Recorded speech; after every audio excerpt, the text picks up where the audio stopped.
Well, folks, here again for the weekly forecast. During this last week, we dealt with heat at the beginning of the week and it's extreme heat here to end the week. During the middle of the week, we did see the cold front move through the state and bring some relief in terms of temperatures back into the 80s.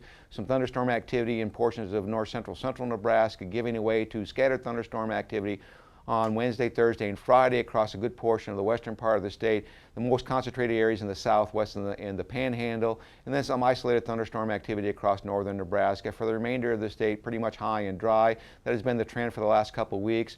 Not a concern yet, but a couple more weeks of this and it will become a major concern. But the biggest concern right now is for the expansion of drought conditions across the Dakotas.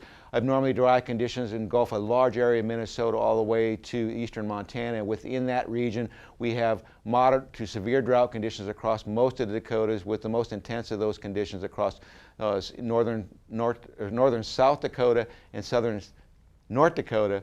And then we also going to pay attention to this rapidly evolving area of abnormally dry conditions that is expected to expand in next week's edition. For today, we are dealing with an upper air trough that we talked about last week that's starting to move into the western United States. So we have a southwest flow in the upper atmosphere that's going to bring some of that desert area into our region. We will deal with a little bit of humidity, but the heat is definitely going to be there as we were well into the 90s. Low pressure to our south really doesn't have a lot of moisture to work with, so whatever it throws up is going to be up into the northern Rockies.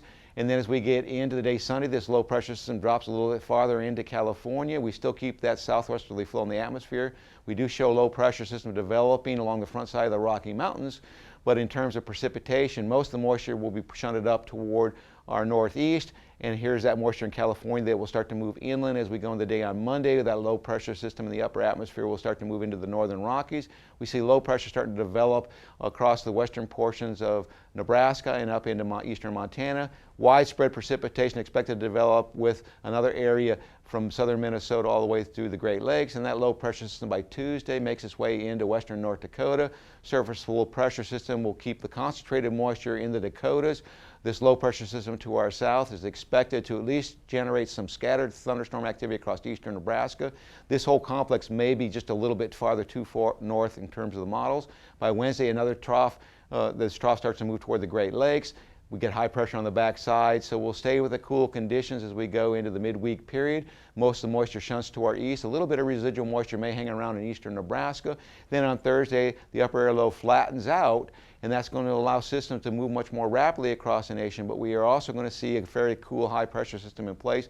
So we are still looking at normal temperatures as we go into the end of next week, with most of the precipitation starting to exit the eastern United States. Yet another system, the Pacific Northwest, will start precipitating moisture into our area as we go into next weekend. So by Friday, we start to see the trough that in the upper atmosphere and low pressure over the eastern Dakotas start to develop. And in terms of precipitation, we start to see precipitation breaking out in eastern Kansas, and some of this may actually be shunted a little bit farther toward the north. So keep an eye out that we may actually see some significant relief as we go into next weekend. And there are signs that this system will actually start to increase our precipitation chances once again as we go into the late weekend and the following week.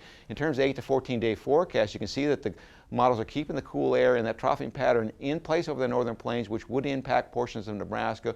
Warm to the east, warm to the west. In terms of precipitation, widespread precipitation is expected by the models from eastern Nebraska eastward. I actually think that this should be displaced a little bit farther toward the west.